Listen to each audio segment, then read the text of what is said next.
Friends, Mark Holmes here with my buddy Cowboy Joe Boo, as well as Joe Bayer in the house. And as always, I want to thank you guys for watching, commenting, subscribing, and being part of the Joe Boo Sports Report. Without you guys, this literally does not work. Let's get open for business and let's wake up the football guys. I don't know why they're sleeping, because tomorrow night starts the NFL season. The Texans versus the Kansas City Chiefs. We're going to live stream tomorrow night because for me, this is going to be practice. We haven't had any preseason games to get ready for the season, and I want to make sure that Sunday night that we have our shit together. Literally, we have our shit together and make sure that we have the streaming stuff right. So I'm going to do some practice tomorrow night during the game, just to be happy about having football back. And today, of course, there's a whole lot of news and stuff that's going on. We got Amari Cooper, who's working out with the bands and stuff, with the trainers and stuff on the sidelines. We don't have any word on, his status, of course, for the week. We got the Cowboys on the field for the first game week in practice and stuff, but we'll talk about that later. Right now, I just want to go ahead and do another segment on Graham Bensingler's, and I hope I said his name right, series that he's doing with these videos about Dak Prescott. We talked earlier today. We actually saw his house where he's living the American dream. Michael Anthony actually just did a video about his brother Jace, who committed suicide. We found out about it in the middle of the draft, and I'll never forget, because we were live streaming. I had the Zoom call. We were watching Philly 500, and I had a friend who let me know. They ended up sending me a message saying that Dak's brother had committed suicide, and it was just, I was in a state of shock. So, mental health issues, especially during a pandemic and time like this, we all have issues and things, and this is where we have to look out for each other. But check out Michael Anthony Fitnesses. He goes through that whole situation, and something that you definitely, if you weren't a Dak Prescott fan before, that will probably change your opinion. And when you're hearing some of these things, the intelligence, the understanding about other people and things, dealing with the situations he has, you learn a whole lot. And this is actually one of my favorite ones right here, because gives you some insight into Dak Prescott with what he's had to face and how he overcomes adversity. So let's listen in to Graham and Dak. For me, it was just, hey, it's another doubt, and I can't wait to make you eat those words. I believe it's August of your rookie year. Your wide receiver, Dez Bryant. Take me through the play and what you addressed with him that apparently really impressed Cowboys coaches. It was end of preseason, and we're going through situational football. And at the time, it was a situation where when you catch the ball, if there's 30 yards left, we need you to go down, because if for some reason you trip trying to get into the end zone, the time runs out and we lose the game. So the situation is for you to catch the ball and go down immediately. And in practice, he catches it and he tries to go score a touchdown. And it was simple, just, hey, that is a mistake that will win us a game later, or lose us a game if you do that again. So catch that, go down. The kicker will come in, he'll do your job. You already did your job by catching that pass. He's not the easiest guy to communicate with. He was.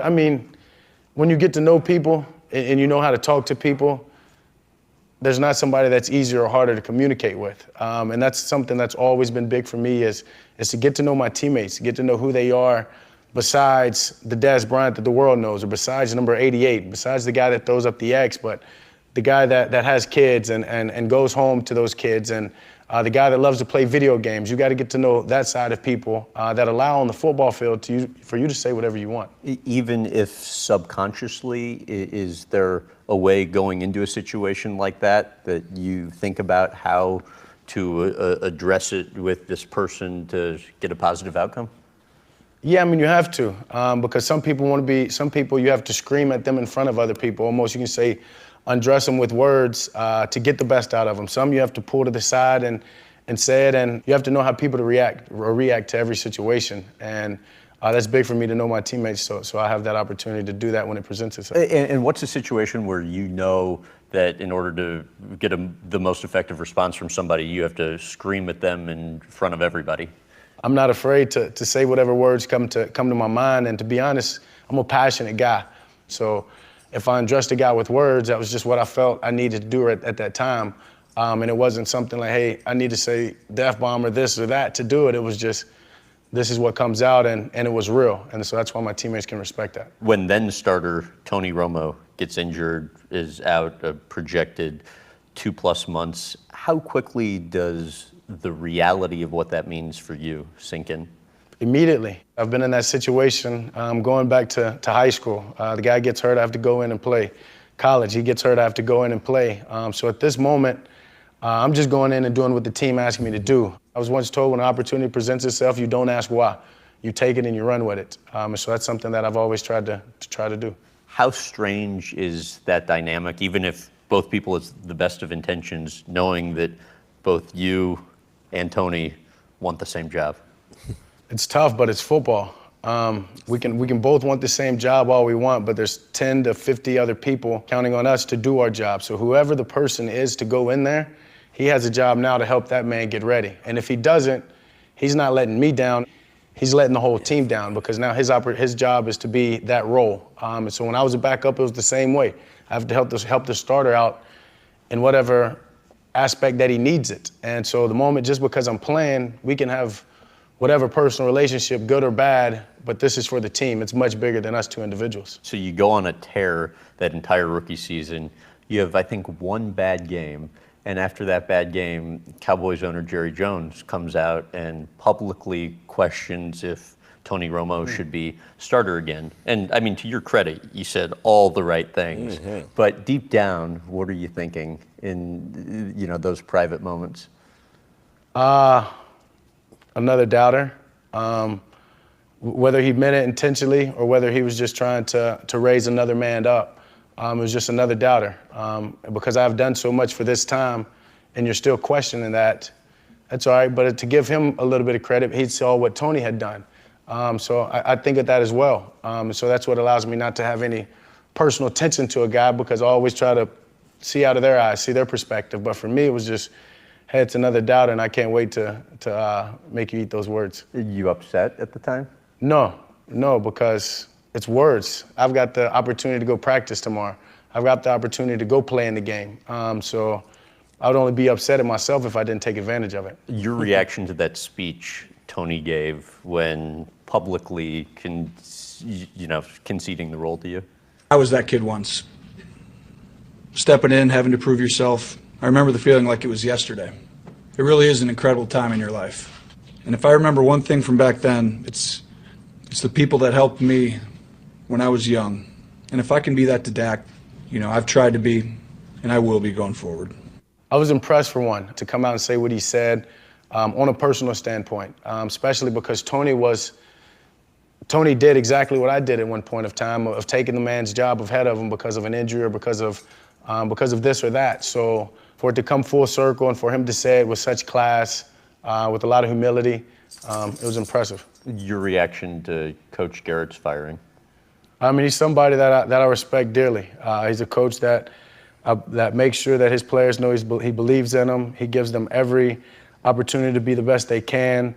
So, I mean, it's not something that I was necessarily a fan of, but it's a business. It was talked about before he was ever fired in the middle of the year, so it wasn't like it was a surprise, but it's business. You have the longtime Packers coach, Coach McCarthy, coming in, taking over. He's revamping the offense, but as I understand, keeping the terminology the same. Explain the benefit of that. Yeah, I mean, everything doesn't have to change. You're not forced, especially as a quarterback, to learn all these new different terms, or this new this or this new that. But we are changing some things up, and you have to, especially when you have a coach that went to your division rival. So things would be changed, but it gives that sense like of... Like what? Oh, you'd love for me to tell you, huh? I can't. But it's just kind of part of the game. Things have to always change. Things have to always adjust for you to win and for you to get better. So how about changes that you've had to make just to adapt to a new coach? Well, this is my first time having a new coach, and I mean, obviously, it's been unfortunate that we weren't been able to do the regular process of OTAs and mini camps. So it's hard to even say, because it's comparing apples and oranges right now. But I'm excited for Coach McCarthy. I'm excited for what he's done. All right, so it's interesting because I've heard that story before about how You know, when you have a veteran like Des Bryant and things, to have a rookie tell you what to do. And in fact, think about the Earl Thomas situation. Think about what just transpired in Baltimore, where Earl Thomas made a mistake. He's a veteran. He's a veteran, highest paid defensive player on there. And a young guy comes in and says, hey, you mess up. And you see what Earl Thomas did. Earl Thomas starts a fight. But see, Dak Prescott and Des Bryant, that shows you the majority of Des Bryant versus Earl Thomas and the leadership quality that Dak was able to do. And this is where you think that Dak Prescott having that master's degree in psychology and going for his doctorate probably helps him as far as relationship and understanding others. And, you know, what I really love on this is when he talks about, it's like he's got a chip on his shoulder. He understands that it's nothing personal. None of this stuff is personal. However, I'm going to make you eat your words. You know, when Jerry Jones questioned, you know, Tony Romo should be the starter, you know, he said the right things. He didn't pout about it. What he said is, you get an opportunity, however you get it, you take it and you run with it. You don't worry about how you got it. You do the most you can with it. And the other thing about that is when dealing with the situation, a one-on-one situation, Tony and Dak, or Dez and Dak, or Dak and Jerry Jones, you realize it's bigger than just the two of us. Regardless of what happens with my contract, I got an opportunity to go out here and play with my teammates. And it's bigger than my contract. It's about my team.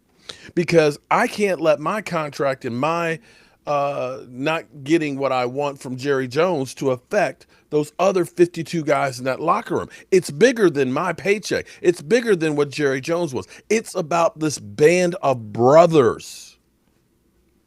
That's what it's about.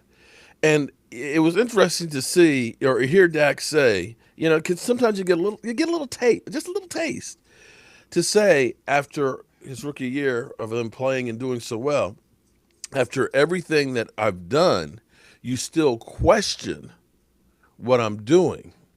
You have to think 4 years in, getting the franchise tag after, you know, the rookie year that was incredible, 13-3, coming off a 4-12 season, after having, you know, 4 years without a losing season, having won 2 division titles, having the records that he has, that you still question his ability.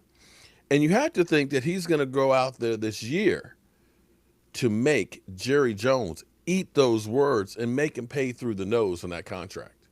That's the way I at least look at it and feel about it. But you can really see some of these great qualities that, you know, if you didn't like Dak Prescott before, you probably won't like him. But these should at least raise your awareness of the maturity that this guy has and the understanding and how it's not about me, that it's truly about the team. I'm Mark Holmes, and well, Miss Jackie was trying to call me, so it must be some breaking news. I'll talk to you later.